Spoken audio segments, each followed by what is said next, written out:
আসসালামু আলাইকুম সবাইকে। আশা করি আমরা ভালো আছি। আজকের এই সংক্ষিপ্ত সেলফ টক আলোচনা করব ভাগ্যকে নিয়ে, অর্থাৎ লাককে নিয়ে।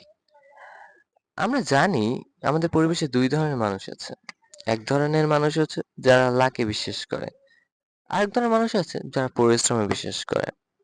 যারা পরিশ্রমে বিশ্বাস করে দিন শেষে কিন্তু তারাই সফল হয়। আর অন দ্য কন্ট্রি আমরা যদি লাকের কথা চিন্তা করি, যে মানুষগুলো ভাগ্যের উপর বিশ্বাসী, সেভাবে ভাগ্যে তো অনেক কিছুই হয়। ভাগ্যে যা আছে তা তো হবেই। শুধু শুধু পরিশ্রম করে লাভ কি? আসলে সেই মানুষটা আসলে মানুষই নয়। সে মানুষের কাতারে পড়ে না। এটা মানুষের কোনো বৈশিষ্ট্যই না। তার মানে সেই মানুষগুলোর মতো হওয়ার চেষ্টা করব না। আমরা পরিশ্রম করার চেষ্টা করব। হ্যাঁ, পরিশ্রম করলে 2 দিন হয়তোবা ঘুমাতে পারবো না ভালো মতো। হয়তোবা রাত 2টার সময় ঘুমাবো, অথবা রাত্রে এক রাত ঘুমাইতেই পারবো না। এমন দিনও আসবে আমাদের জীবনে। তাই আমরা সবসময় পরিশ্রম করে যাব।